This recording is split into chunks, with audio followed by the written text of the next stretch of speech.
So who's the enemy? So the enemy is boring, right? So and when you run boring campaigns, you actually waste money.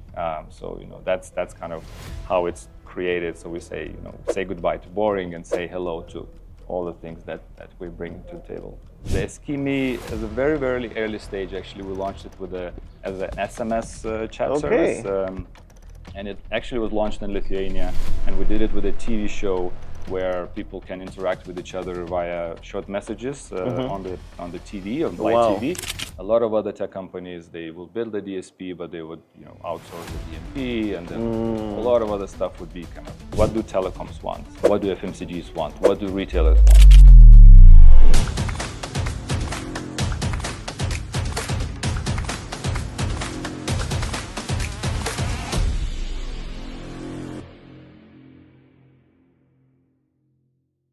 Good morning, good afternoon, and good evening, and welcome to another edition of the Pure Digital Passion Podcast with me, Moses Kemibaro. My guest is somebody I've known, I think, for close to 14 years. I first met him in Lagos, Nigeria in 2012 when I used to work for InMobi.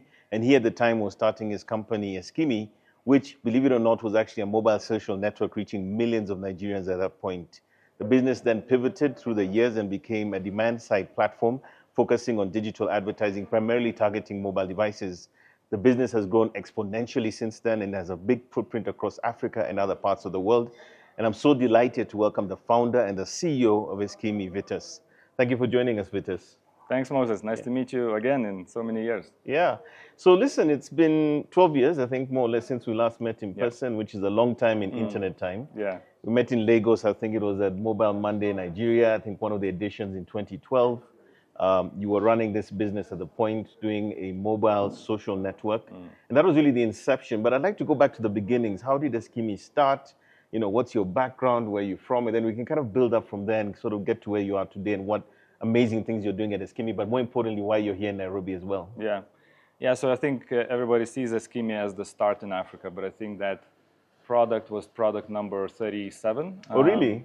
Yeah, if I'm not mistaken, but I think we founded the company 18 years ago. Okay. So it's 2006, and then since then we experimented a lot in different areas. And then we've been into mobile content, we've been into different telecom products, and then trying to connect all those products back then we created Eskimi Social. But it was not the first product. Okay, so this is actually some iterations later. Definitely. And going back to maybe just the name, I think every one of us has always wondered, what does Eskimi actually mean? Could you tell us a little bit about the name Eskimi means? Yeah, it doesn't mean anything because I think, or it was not intended actually, as the story goes, to launch this product. We were running a product in the Nordic states in Scandinavia, and we were planning to do a phone backup service back then in 2003 or 4. When it was really hard for you to move address books from one phone to another. It's early days. So I think we created this name, but then it didn't really work out. And then we had a social network or kind of a chat service that we wanted to launch, and we needed a name. So I think it kind of was, it was just you just went situational. With it. Yeah. So it's we went with it because the Eskimi is a very, very early stage. Actually, we launched it as an SMS chat service. And it actually was launched in Lithuania, and we did it with a TV show where people can interact with each other via short messages on the TV, on live TV. Okay. And then, initially we kind of grew to 200,000 members, and we thought, this was it. This is something that success looks, But we then saw that out of SMS, mobile will grow much faster. We launched it in Europe, but we saw quite early signs in Africa and Asia actually picking up because of the mobile internet penetration. Fantastic. So moving forward, at some point you transitioned to the social network. If you can just maybe tell us a bit more about that. Yeah, so it was a chat site, and then when we saw the early signs in Kenya, Nigeria, a couple of other markets, I think it started to kind of see, from 50 members per day, 100,000. A couple of thousand, I think, to the level of 30,000 new members joining per day. Then we thought, okay, we have something interesting here. We were still operating this from Lithuania, so I've been to Kenya before for my personal travels, so it was like, it's interesting. but yeah. So then we had to build out all the business operations and so on. What was the appeal of Africa? How did Africa sort of seem to be the place to be or to start the business in the way that it's grown till today? Yeah, so I think it goes to the market and how the market itself grew as a wave, because back then mobile was not a big thing in Europe, but mobile internet and mobile growth was very big in Southeast Asia and Africa. So, and then we had to choose, because I think we had similar growth patterns in Southeast Asia and Africa, but we had to choose where we develop the business. And being a very small team, we said, okay, it's the same time zone, same language, so that's why we chose Africa. Fantastic. So let's talk a little bit about that transition, because you moved from the social network, you then become a DSP, programmatic advertising. Tell us a little bit more about how that happened, what motivated it, and what was required to move it to that point. Yeah, so social network is a very hard business to operate. So especially at the time where I think when we launched, there was no Facebook mobile, and 80% of our users here didn't have any other social networking account. We had some local players then, but I think when the global players started to come in and so on, we saw that competing in that global arena is really hard. That was one. The second one, and then we pivoted a couple of times. I think we launched the chat service. We moved to mobile apps when mobile apps started to be a thing and so on. But then we saw that it's very hard to still maintain competitiveness. That's one. And then the second one is that we always had an ambition to build a global business. So to move a social networking site from one market to another is very hard. You had those network effects. So basically, if you have a million users in one country, to start in another country is very, very hard or very kind of expensive, because then instead of driving viral organic growth, you have to invest a lot in advertising. So we saw that, and then having this ambition for growth, we decided that okay, we want to kind of experiment with other businesses, and we did, because if Eskimi was the product number 37 or 8, I think our DSP platform was probably like 41 or 42. So we have done some experiments in between. They didn't really work out on scale, but actually, the DSP at the time was born a bit of as an accident, because we were looking how to expand our Eskimi mobile inventory, and we started to connect to other networks to basically buy advertising. Like 99% of the users were organically, and they were coming virally, but then we started to experiment, how do we kind of accelerate growth? So we connected to a couple of those networks, and then out of a couple of African markets, advertisers started calling and said, look, I want to buy this slot where we see your ads. And we're like, where is this? Really? Where is this coming from, right? Wow. So then we realized basically that we were buying Eskimi ads to the places where it was the very early stages of the programmatic buying. And then we saw that demand that we can sell not only Eskimi inventory, but all the other websites. This is how the product came about. I think, it's funny to say, but when we created the first version of AdTech, we did not know that we were creating a DSP. So we were just experimenting and playing around with different products, and this kind of started working well. And it took off quite fast, because at the time there were a lot of entrants in the market. There was a lot of other websites. Internet started to be a thing. That was 2015 already. So when we came into the market in 12 and started working with brands, nobody knew what was internet advertising, digital, and so on. The reason when I went to this mobile money conference, like I was talking to banks, the ones that were launching the mobile money services, and I thought, okay, like the mobile internet products will be a very good transition for them to grow their business. But you have to invent the whole digital journey for them. So, but in 2015 and 16, the market already grew quite a lot, and brands were willing to buy across many websites. There was a lot of more mobile inventory. You probably remember this from the InMobi days as well, right? Yes. So I think I think we were at a very good time to kind of launch this product, and then it took off and then we scale it across Africa, and then of course to 40 markets as 40 markets as we speak. Yeah. Yeah. What any unique challenges that you faced in terms of actually building out the DSP, adding capabilities? I think one of the things I've always noticed about Eskimi is that your ads have very interactive elements. You know, you can scratch things, you can very colorful, very visually appealing. How did that come about? And also, what are the challenges like building out this stack that now runs the business? Yeah, so I think the first challenge is that we were doing it as a bootstrap business. So we were lucky because Eskimi social was profitable, other businesses before were profitable. So the company we were kind of only doing investments from our own profits. So we didn't raise any capital.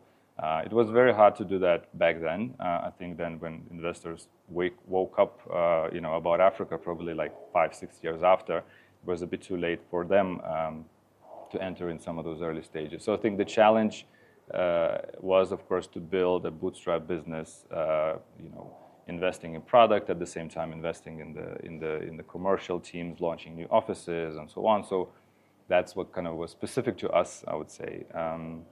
And then in some cases, challenge operating in Africa, currencies and hiring talent at the time and so on. It was not easy, but I think we were lucky because now that we compete, or I think when we then competed started to launch in other markets in Middle East and Southeast Asia, in Europe, we built a very, very cost-efficient stack because, in the US, the ad tech scene evolved where basically you were paying for everything. And that ad tech tax, as they call it, was very high because you were paying for data, you were paying for ad verification. All those extra fees were stacking up. And here, when we're talking to advertisers, nobody understands, like, I would never pay for data, right? So we kind of evolved in the market building our own tech. So a lot of other tech companies, they will build a DSP, but they would outsource a DMP, and then a lot of other stuff would be kind of that the advertiser would have to pay extra. We went a different path because we had to build the whole stack so that the advertiser has to target audiences, has their own creative suite, and so on. So also working with publishers. So this, we kind of, it was a challenge, but then eventually it was a benefit for us because we had to build the full stack. And when we entered all the other markets where they were used to paying extra for services, I think it was kind of a benefit for us. So there's something very interesting there. So you're telling me that you basically built your own end-to-end stack, meaning that you're not relying on third parties. Everything that is there, including the creative capabilities, are all within your platform.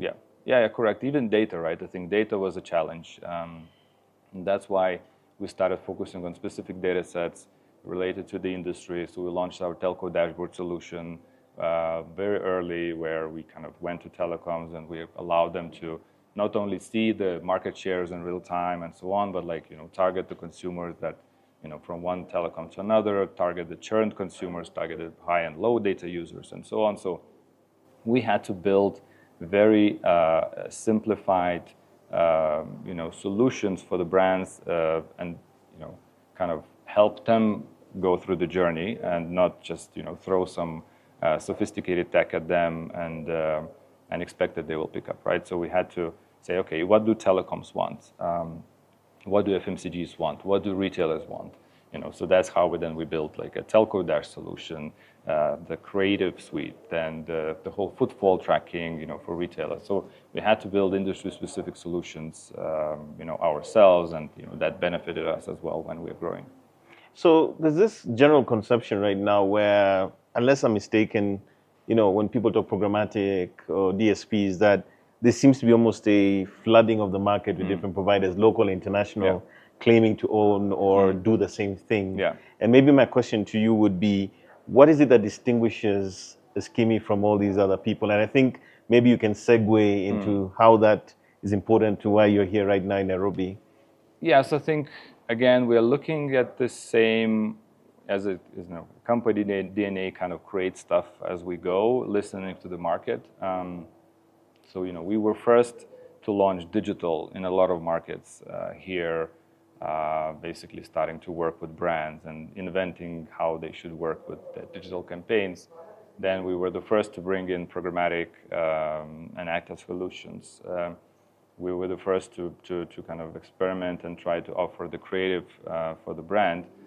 So that's how we think. We don't look into global terms, into global trends so much. We were really listen to the clients, see where the market is going, what are the needs, and then trying to create for them. So I would say there were a lot of companies which followed, and the change that we're going through now is that the technology itself, like a DSP, is becoming more and more commoditized. So you cannot differentiate by just having a DSP. So there are many out there. There's a lot of tech that is being white labeled.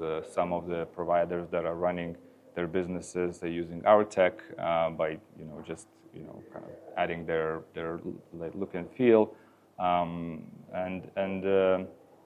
Where we saw and as well the market has changed, right? So when you're running the first digital campaigns, it was exciting, consumers loved it. Now we are in the era where a user would see 5,000-6,000 ads a day. They're using ad blockers. You open up a website, you see 10 ad units. The advertising has gone a bit boring, and especially in digital. So we see that the thing that we started on creatives is now matters even more, because if you look at how the consumers behave, what the brands need to do to stand out, creativity is more important than ever. On the other side, you have a lot of advancements in measurement. So digital has evolved, and then instead of just measuring impression or even viewability, you can now measure attention. So those two trends, when they align, we thought, okay, so this is where we need to invest. So that's why we're kind of relaunching ourselves from just a technology DSP to a creative and media tech platform, where creativity is at the center of all of it. And we are launching a lot of new measurement tools. Again, one of the first ones in the African markets, talking to brands, so that you don't just measure whether the ad was technically viewed, but whether it was actually viewed by the human, using attention metrics, using brand lift studies, then to measure impact afterwards, using neuroscience and AI to analyze the creative beforehand. So we build the whole journey of how brand should think, right? So we have the creation stage where they can use our builder, or our creative team can help them create. Then we have the validation stage where we use tools as Lumen, basically, and neurons to kind of analyze the ad before it runs. So our neuroscience tools helps us to see what will be the attention, what will be the engagement, and before launching the campaign. Then you run a campaign and measure everything during the campaign using all the innovative tools, and then of course you measure impact. So all of that process involves the current market technologies, AI and neuroscience combined into the measurement framework. So that's where we are kind of doubling down now, and it came through a lot of experimentation and then what the brands think and how the brands are being built. We are staying in that brand building and awareness and engagement phase, because we think fundamentally what was lost in digital is that that Mad Men era where the creativity really mattered went into the situation where you just create a boring ad and data science, and then just run it multiple times and don't even update the creative. So it's very important for us to the creativity element and make sure that we go back to the roots of advertising, but then apply to the technologies of today in digital. I don't know that the audience can really appreciate what you're saying here, because I've worked in digital marketing for over 20 years. And what you're saying to me, if I'm hearing you correctly, is what Eskimi has done is by putting creativity at the center, it moves away from what I've seen historically with many advertising technology businesses where all they do is give you a placement. They say, this is the MPU, this is the leaderboard, give us whatever creative you have and place it. And usually sometimes the creative is horrible, sometimes illegible. And if you're going to run it, it's unlikely anyone's going to click or even find it interesting. But by owning it end to end, including even preemptively checking the ad to see if it's fit for purpose, you're saying that you're essentially taking care of the entire life cycle and making sure actually in the process for your customers and your advertisers, you are protecting them from losing money by actually helping them realize what's actually going to work and not going to work. Yeah. And then also analyzing the final results and the outcomes of that campaign as well. Is that correct? Yes, correct. I think, and then we have the luxury of analyzing 200,000 campaigns that ran, a lot of them with our enhanced creatives, and we see the differences, what then drives brand impact afterwards, right? So it's not only about creative, of course, it's also about the supply. And throughout the years, we also built our supply business, not only the demand business. So it's also about the people. So, the 40 countries that we're mentioning is actually people on the ground talking to brands, as in here in Kenya as well. We had a local team. So, it would not be possible for us to kind of translate that local flavor, understanding which publishers, which languages, how do we speak to brands. If we would not have that. So that's extremely important. So I think that's kind of the element that build that success together. So you're saying already with this new approach, you've seen some significant results impacting campaigns for your brands? Oh, definitely. I mean, the engagement, the ad units that we have, the engagement rates are like 60% higher. Wow. The attention rates, which is now measured by tools that are accepted globally, you can get up to 100% higher attention rates if you combine the right placements with the right ad units and then invest in creative a bit more. Audiences, of course, matter. So kind of all of these together, I think, creates that brand impact. The whole ecosystem has to work together. Yeah. So it's not only creatives, but of course, creative is the thing that we're launching today, and I think you kind of alluded to this as well. There's a lot of ad waste, but this ad waste comes from basically boring ads. So that's why we say, when we're kind of framing our new positioning, we said, okay, so who's the enemy? So the enemy is boring, right? So and when you run boring campaigns, you actually waste money. So that's kind of how it's created. So we say, say goodbye to boring and say hello to all the things that we're bringing to the table. What can we expect from Eskimi over the next 2 to 5 years? What are you thinking going forward? Maybe in terms of your propositions, maybe in terms of your global footprint. What can we expect from Eskimi in the future? Yes, I think now we are, I think we have like 45 events now to relaunch. Wow, 45 events? Positioning, yeah, wow. So globally. So I think we're doing that and very focused to bring this message to the brands, to all the markets that we're operating. I think that's where, we'll go in depth, and the markets that we've launched now, we're kind of working more and more into them. We're not planning to expand to many more markets, but just go more in depth and have more people on the ground in the markets that are successful, including Africa, of course. So we have 4 regions. We have Francophone, we have West, Nigeria, Ghana, we have East, of course, and then we have the South African region. So we're definitely planning to kind of relaunch in those markets. So I think this is the second event. Next week we're doing it in South Africa. So I think this strategy will still require a lot of time and investment to roll out. But we see a lot of good feedback already from the brands. We, of course, all those elements that are in place are already, working for a year or sometimes 2. So we have a lot of data to prove that this model is working, and that's what we're going to talk about to the brands. Great. And maybe my last question to you, is there anything you'd like to share to the audience? There are people who are, CEOs, marketing officers, people who may be entrepreneurs, who are aspiring entrepreneurs. Is there anything you'd like to leave our audience with, maybe with that, and maybe a little bit about the African perspective going forward for Eskimi?